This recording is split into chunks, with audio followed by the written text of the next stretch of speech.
பாஸ்டாக்ஸ் நேயர்களுக்கு வணக்கம். அதாவது இன்னைக்கு சமீபத்தில் நடந்த சில விஷயங்கள், அதுலேயும் குறிப்பாக சிங்கப்பெண் படை அப்படின்னு ஒன்று ஆரம்பிச்சிருக்காங்க. அதை பற்றி முழு விவரங்களும் கேட்டு தெரியறதுக்காக நான் உமாவதி அண்ணனை சந்திக்க வந்திருக்கேன். வணக்கண்ணே. வணக்கம். எப்படின்னு இருக்கீங்க? நல்லா இருக்கேன். அப்புறம் அந்த சிங்கப்பெண் படையெல்லாம் வந்திருக்கு. நீங்கள் சொன்ன மாதிரி எல்லா தெருவிலும் இருப்பாங்கன்னு நீங்கள் இப்போ அந்த படையை ஆரம்பித்தது அப்படிங்கிறதே பார்த்தீங்கன்னா ஒரு சினிமா போல் ஒரு ட்ரெய்லர்லாம் போட்டு ஆரம்பித்தாங்க. சினிமா பாட்டெல்லாம் வேறு ப்ளே பண்ணாங்க. அதை பற்றி நீங்கள் என்ன நினைக்கிறீங்க? சினிமா பாட்டு இல்லை, அதுக்கு மியூசிக் டைரக்டர் தமன் தான் நினைக்கிறேன். தமனுக்கு ஒரு பேமெண்ட் கொடுத்து படத்துக்கு கொடுக்குற பேமெண்ட் கொடுக்க மாட்டேன்ட்டாங்களாம். ஒரு சாங்குக்கு என்ன பேமெண்ட் கொடுக்குறோமோ அந்த பேமெண்ட் தரோம், ஒரு டியூனை போட்டு கொடுங்க அப்படின்னு. அது எதுக்கு சொல்கிறீங்க நீங்கள்? அந்த சிங்கப்பெண் ட்ரெய்லருக்கு தான். ட்ரெய்லருக்கா? சிங்கப்பெண் இதெல்லாம் காட்டினாலே இல்லை, ஒரு பொண்ணு வரும், 4 பேர் அடிக்க வருவான். ஆமாம். ஆனால் அதில் விஜய் புடுந்து தடுக்கிற மாதிரி தான் போட்டிருக்காங்க ஏஐயில். அப்புறம் அதை அனுப்பும்போது சிஎம்ஏ அடிக்கிற மாதிரி இருந்தால் நல்லா இருக்காது. அப்புறம் அவங்க 4 அடி அடிப்பேன், இல்லை சிஎம் அடி வாங்குற மாதிரி ஆயிரும் அப்படின்றனால வேணாம், சிங்கப்பெண்கள் டேரெக்டாக இறக்கி விடுங்க அப்படின்னு. அப்புறம் அந்த இன்ஸ்பெக்டர் அந்த லேடியே வர மாதிரி லேடி ஆவேசமாக கரெக்டாக ஜீப்பில் வந்துடும். அந்த சவுண்டு கேட்ட உடனே ஓகே டக்குன்னு அந்த ரவுடிஸ் வர்றான்னு தெரிஞ்ச உடனே டக்குன்னு ஜீப்பை நிறுத்தி மறித்து அந்த பொண்ணை மீட்டு அவங்களுக்கெல்லாம் விலங்கு போட்டு அந்த ஃபைட் இடையில வச்சுருந்துருக்காங்க. ஒரு ஃபைட் சீன் வச்சுருக்காங்க. நீங்கள் சொல்ல நான் வேற எங்கேயோ கற்பனை போகுது. இந்த ஒரு படத்தில் சந்தானம் ஜோக் பண்ணுவோம், இதெல்லாம் எல்லாம் வாங்கிட்டோம், சோடா தான் இல்லை, இப்போ வாங்கிட்டு வந்துடு அப்படின்னு. ஒருத்தர் அந்த வாசல்லே நின்றுருப்பான், தெரியும் இல்லை, கடைசி வரைக்கும் வாசல்லே தான் நிற்பான், போகவே மாட்டான். ஆமாம், நான் போன நேரம் பார்த்து நீங்கள் குடிச்சிட்டிங்கன்னா அப்படின்னு. அதுக்காக தான் அந்த மாதிரி இந்த படை இருக்குமோ அப்படிங்கிறது. ஆமாம், அந்த மாதிரி தான் சிங்கப்படை. ஸோ அந்த பக்கத்துலேயே நிற்பாங்க ரவுடிகள்லாம், பக்கத்துலேயே நிற்கிறது இல்லை, ரவுடியோட மூமெண்ட்டை வாட்ச் பண்ணுவாங்க. அவங்க எங்கே போகிறாங்கன்னா அவங்க பின்னாடி இவங்க போவாங்க. ரவுடிஸ் பிள்ளைங்க பின்னாடி போவாங்க. அப்போ கப்புன்னு பிடிச்சிடுவாங்க. ஒரு பக்கம் போயிட்டா விட்டுருவாங்க. இல்லை பிள்ளைங்களை நோக்கி ரவுடி போனாங்கன்னா டப்புன்னு ஜீப்பை முன்னாடி திருப்பி மடக்கி தூக்கிறாங்க. அது ஒரு என்ன சொல்கிறதுன்னா ஒரு தற்காப்பு. வருமுன் காப்போம். வருமுன் காக்க முடியுமான்றது கஷ்டம்தான். வந்த பெண்ணுக்குனா கூட இப்போ டக்குன்னு பிடிக்கலாம்ல. ஓகே, அதான் உடனடியாக சார்ஜ் ஷீட் ஃபைல் பண்ணப்படம் எல்லாமே சொல்லிட்டார். பட் இதே ஒரு விஷயம் சொல்லியிருக்கா, அப்படி இது சமூக அவலத்தை இது பண்ணணும், அதையும் பண்ணணும்னு இருக்கார். சமூகம் ஒரு காரணம்னு இருக்கார். அப்போ என்ன சொல்ல வர்றாருன்னா, முள்ளு புதருக்குள்ளேயும் போகாதீங்க நீங்கள். ஏன்னா பிரச்சனை வந்ததுன்னா நாங்கள் நீங்கள் பாதுகாப்பு நாங்கள் போடுறோம், இருந்தாலும் நீங்கள் தேவையில்லாத இடத்து பக்கம் போய் தனியாக போனீங்கனாலும் சிக்கல் வரும். அப்போ இந்த சமூகத்தையும் மாற்ற வேண்டியது இருக்குன்றது இப்போ தான் அவருக்கு புரியுது. திமுக ஆட்சியில் எல்லாத்துக்கும் காரணம் முக ஸ்டாலின்னாப்புல. முக ஸ்டாலின் தான் எல்லாத்துக்கும் காரணம்னாப்புல. இப்போ சமூகமும் ஒரு காரணன்றதை அவர் ஒத்துக்கிறார். ஸோ அப்போ அது ஒரு மாற்றத்தை ஏற்படுத்த. சிங்கப்பெண்கள் இருக்கலாம், தேவையில்லாமல் நீங்கள் சிங்கப்பெண்களை பார்க்க போகிறேன்னு காட்டுக்குள்ளே போனீங்கன்னு வைங்க, முள்ளு காட்டுக்குள்ளே. நான் காட்டில் போகிறேன், சிங்கம் வருதுன்னு ட்ரையல் பார்த்தீங்க அப்படின்னா சிக்கலாம் பேர். அதுதான் இப்போ நீங்கள் பார்த்தீங்கன்னா பல லிஃப்ட்டுகளில் ஒரு பெல்லு வச்சுருப்பாங்க. ஆமாம், எமர்ஜென்சி பால் இப்போ பில்லு நின்றுச்சுன்னா நீங்கள் அடிச்சிங்கன்னா ஆள் வருவாங்கன்னு. ஆனால் பல பேர் கவர்மெண்ட் லிஃப்ட்லேயே மாட்டி செத்துருக்காங்க, சாவடி அடிச்சிருக்காங்க. ஐஏஎஸ் ஆஃபீஸர்ஸ் மாட்டியிருக்காங்க, மினிஸ்டர்ஸ் மாட்டியிருக்காங்க. பில் அடித்தா அது வேலையே செய்யாது. மாட்டி மணிக்கணக்காக இருந்தால் அப்புறம் ஐயோ அம்மான்னு கத்தி அவர் மேலே ரோப்பை கட்டி இழுப்பாங்க. மோட்டரை வச்சு கையை வச்சு சுற்றி லிஃப்ட்டை மேலே தூக்கி தான் அவங்கள மீட்பாங்க. ஸோ இந்த மாதிரி சம்பவங்கள் நடந்திருக்கு. அதனால் நீங்கள் பெல் இருக்குன்றக்காக நீங்கள் போய் அடிக்கக்கூடாதுன்றது தான் அவர் விஜய் சொல்லியிருக்காரு. சமூகமும் மாறணும், பெல் இருக்குன்றக்காக அடிக்கக்கூடாது.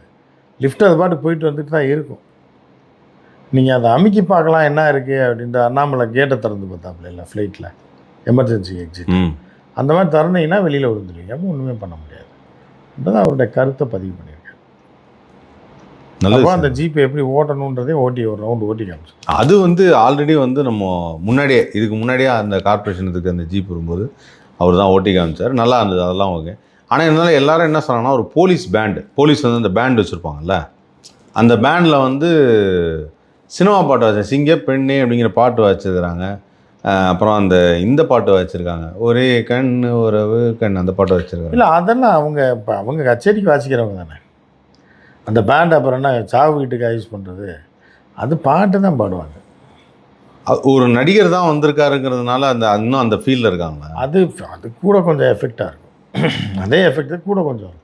அப்போ எம்ஜிஆர் அவர்கள் இருந்தபோது பூமலை தூவின்ற பாட்டை தான் கர்மாந்திரம் முடிச்சவங்க 40 வருஷமாக பாடிட்டு இருந்தாங்க. புதுசா இல்லைன்னு இந்தியாவில் இருந்தபோது போலீஸ் பண்ண பூ மழை தூவி வாச்சு. ஆமாம் வச்சுருக்காங்கல்ல. அதை நீங்கள் உங்களுக்கு தெரியாது. அதான் பூமலை தூவி தான் கல்யாணம் கருமாதி எல்லாத்துக்கும் அதை தான் வச்சுப்பாங்க. ஏன்னா அது இல்லை அவங்க வாசிக்கிறது ஒரே போலீஸ் பேண்டில் போலீஸ் பேண்டில் தான் அந்த ட்ரம்பட்டா அது பேர் என்ன, கிளாரினட். அதில் வந்து அது படத்தில் வந்த பாட்டு ஒரே பாட்டு அந்த பூமலை தூவி தான். அதனால் அதைத்தான் காலத்துக்கும் 40 வருஷம் 50 வருஷமாக அதுதான் அந்த அந்த ட்ரம் செட்டு அந்த இது அது என்ன பேண்டு வச்சுருக்காங்க பேண்டு வாத்திய குழு. அந்த குழு வந்து அந்த பாட்டை பாடாமல் இருக்க மாட்டாங்க. எப்படி நியூ இயருக்கு வந்து இளமை இதை பாடாமல் நியூ இயர் முடியாது இன்னை வரைக்கும். அதே மாதிரி அந்த பூமலை தூவி தான் அவ்வளோ நாள் இருந்துச்சு. கல்யாணத்துக்கு வரவேற்பு அப்படின்னா இப்போ தான் சிங்கப்பெண்ணே மாறிடுச்சு. சிங்கப்பெண்ணே மாறிடுச்சு. அது அட்லியை தான் சேரும் அந்த டைட்டில். அட்லியும் இதெல்லாம் ரகுமான் இசையமைச்ச. ரகுமான் இசையமைச்சாலும் அந்த கான்செப்டை கொண்டு வந்தது யார்? அட்லி தானே. இன்னைக்கு வரைக்கும் நிற்குது இல்லை. ஆமாம், அட்லி தான். ஆனால் இந்த ஃபார்மேட் இருக்குல்ல, அதையும் திரைப்படமாக ஒரு இதுவாக லான்ச் இது, அதுக்கப்புறம் வந்து அந்த ஏஐயில் போட்டது. ஏஐயில் போட்ட வீடியோவில் வந்து தமிழ்நாடு அரசுங்கிற ஸ்பெல்லிங் மிஸ்டேக் இருக்குது அப்படின்னாங்க. அதுவும் ஒரு ஏஐயில் அப்படி தான் வரும். ஏஐயில் எப்பவுமே வராது. அது நல்லா நிறைய பேர் தெரியல. வந்துச்சு இவர் படம்னாலும் வந்துச்சு இல்லை ஏஐயில். விஜய் படம் வந்துச்சுல்ல, அஜித்தை காட்டாமல் இருந்தாங்க ஏஐயில். இப்போ ஏன்னா ஏஐயில் போட்டால் அப்படி தான் மாறிடும். புரியுது அவங்களுக்கு. ஸோ அந்த மாதிரி போட்டுக்கிட்டு அதை ட்ரெய்லர் ரெடி பண்ணிக்க எல்லாருமே ட்ரெய்லராக தான் பார்த்தாங்க. அது அடுத்த படத்தை நடிக்கிறார் போல் அப்படின்னு தான் பார்த்தாங்க. அப்புறம் தான் அது சிங்கப்பெண் படைன்றது ஒரு படை, அது படம் கிடையாது அப்படின்றது. அப்புறம் தான் எல்லாம் ஓடிடிக்கு படம் பண்ணுறாருன்ற மாதிரி பேசி விட்டாங்க. 1 மணி நேரம் படம் அது சிங்கப்பெண்ணேன்றது. வருவாங்க ரவுடிகள் வந்து இது பண்ண வருவான், அவங்கள தடுத்து இவங்க போகிறது, ஃபைட்டு, பாட்டு, அப்புறம் பெண்கள் பெருமை பேசுகிறது, விஜய் கடைசியில் வண்டி ஓட்டிகிட்டு வர்றது. இதுதான் அந்த கான்செப்ட். 30 மினிட்ஸ் 24 மினிட்ஸ் ஓடிடி மூவியாக பண்ணலான்னு தான் பண்ணியிருக்காங்க. அதில் அன்றைக்கி ரிலீஸ் பண்ணது 3 நிமிஷம். அந்த கான்செப்ட் மட்டும். அந்த பொண்ணு வந்து மெட்ரோவில் வர்ற பொண்ணை மட்டும் தான் காப்பாற்று. மெட்ரோவில் வர பொண்ணை காப்பாற்றல, முள்ளுக்காட்டில் முள்ளு தூக்கிட்டு இருக்கிறது யார் காப்பாற்றுவா? இல்லை அது காமிக்க முடியாது. இல்லை அது எப்படி எந்த போலீஸ் போய் காட்டும்? இந்த சிங்கப்பெண் படைன்றது எங்கே இருக்குன்னு ஒரு இது வேணும்ல. இப்போ 100ன்னு ஒரு நம்பர் இருக்குது. 100க்கு ஃபோன் பண்ணிங்கன்னா யார் வருவா? போலீஸ் வரும். அவசர போலீஸ், அவசர உதவிக்கு அவசர போலீஸ் 100. இப்போ சிங்கப்பெண்ணுக்கு எந்த நம்பருக்கு நீங்கள் கால் பண்ணுவீங்க? நான் நம்பர் சொல்ல. இல்லை அதுக்கு ஏதோ ஆப் இருக்குது, அலாம் எல்லாம் செட் பண்ணுவாங்கிற மாதிரி ஏதோ சொன்னேன். இதுக்கு முன்னாடி இருந்ததுன்னு நினைக்கிறேன். அந்த காவல்னு ஒரு ஆப் ஒன்று நினைக்கிறேன்.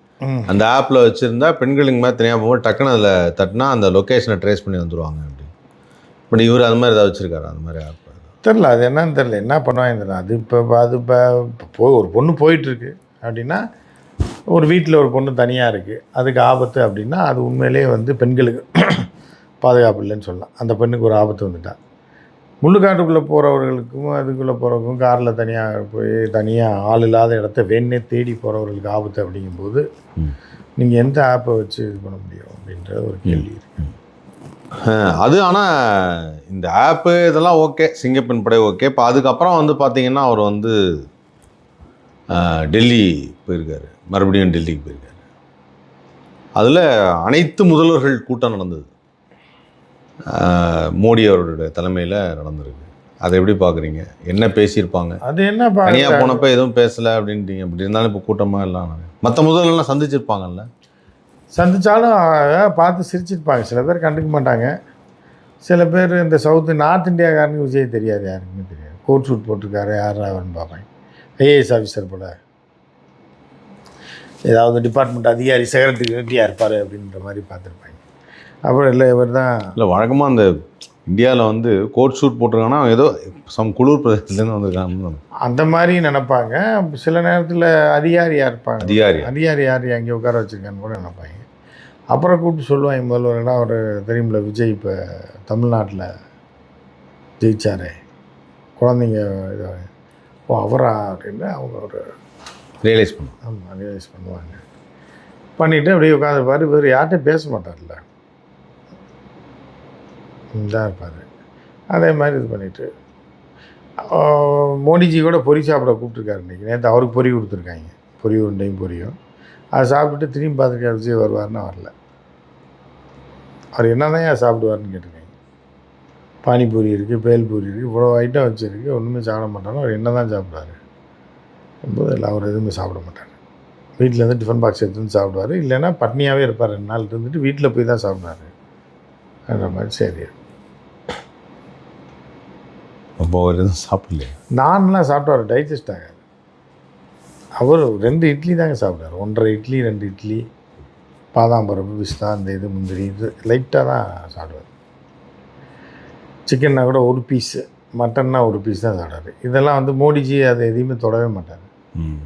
வெஜிடேரியன். அவர் வந்து புடலங்காய் கூட்டு, புடலங்காய், கத்திரிக்காய், பிந்தி வெண்டைக்காய், மந்திலாம் மந்தி பிரியாணி அவர் சாப்பிட்றாரு, பிந்தி பிரியாணி சாப்பிடுவார். ஸோ அவர் விஜய்க்கு ஆனால் வந்து ரொம்ப நாளைக்கு முன்னாடி ஒரு பேட்டியில் வச்சுருக்காரு, நடிகராக இருக்கும்போது தோசை ரொம்ப பிடிக்கும். அது அப்போ அந்த வயசில். ஏன் இப்போ சாப்பிட மாட்டாங்க? வயசாக விருப்பங்கள் மாறிடுங்க. சின்ன வயசில் ஒரு விருப்பம் இருக்கும், கொஞ்சம் வயசாக ஆக அது என்னடா இது எப்போயா நம்ம எவ்வளோ நேரம் விரும்பி சாப்பிட்டோம் அப்படின்ற மாதிரி, அதை சாப்பிட்லாமே இதை சாப்பிட்லாமேன்னு ஒரு தோணும். சுகர் 450 இருக்கவனுக்கு தான் ஸ்வீட் மேலே வெறி கொண்டு அலைவான், தெரியுமா அவருக்கு? எப்படியாவது வீட்டில் யாரும் இல்லாதப்போ ஒரு குலோப் ஜாமுன் வாயில் போட்டு கமக்குன்னு